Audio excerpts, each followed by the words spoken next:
Government ने पिछले कुछ टाइम में ट्रांसपोर्टेशन पॉलिसी पे काफी चेंजेस करे हैं एंड उसका स्टॉक मार्केट पे डायरेक्ट इंपैक्ट है। आपको पता होगा कि इंडिया की स्टॉक मार्केट बहुत ज्यादा सेंसिटिव है ट्रांसपोर्टेशन पॉलिसी में कुछ भी चेंजेस होते हैं, क्योंकि कोई भी इंडस्ट्री हो ट्रांसपोर्टेशन से उस पर डायरेक्ट इंपैक्ट है। अब उसका स्टॉक मार्केट पे क्या इंपैक्ट है उसके बारे में बात करेंगे।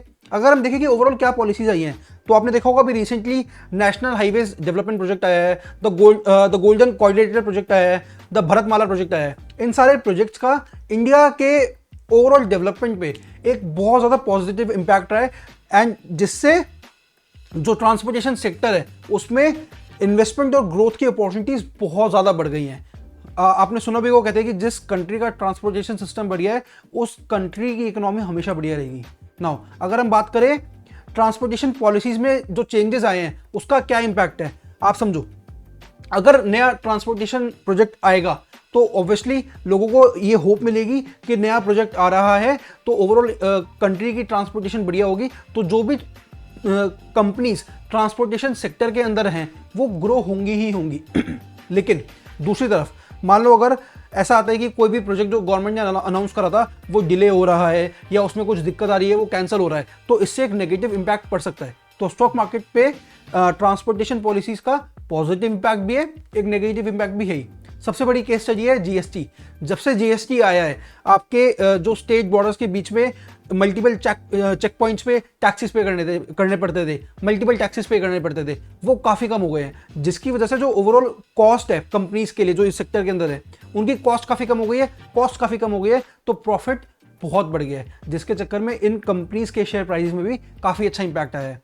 नाउ अगर हम बात करें क्या उन्हें चैलेंजेस फेस करने पड़ते हैं, तो सिंपल है। अभी अगर मैं बात करूं तो इंफ्रास्ट्रक्चर इतना अच्छा नहीं है। वही जैसे कि अगर गवर्नमेंट इंप्रूव करेगी तो बढ़ेगा, लेकिन अगर जो करंट पोजीशन है वो पहले के मुकाबले अगर पिछले 5-6 सालों में देखें काफ़ी बेटर हो गया है, लेकिन फिर भी इंफ्रास्ट्रक्चर अभी उस लेवल का नहीं है जिस लेवल का होना चाहिए, हो रहा है। एंड ऑब्वियसली इंफ्रा अगर उतना अच्छा नहीं होगा तो ऑपरेटिंग कॉस्ट ज़्यादा आएगी एंड साथ के साथ रेगुलेशंस, अगर गवर्नमेंट की रेगुलेशंस बहुत ज़्यादा होगी, बहुत ज़्यादा टैक्स उस पर लगेगा तो दिक्कत आ सकती है। बट गवर्नमेंट इसमें काफ़ी ज़्यादा सपोर्टिव है एंड पिछले कुछ सालों में इंडिया ने ट्रांसपोर्टेशन और लॉजिस्टिक्स सेक्टर्स में काफ़ी ज़्यादा ग्रोथ देखी है।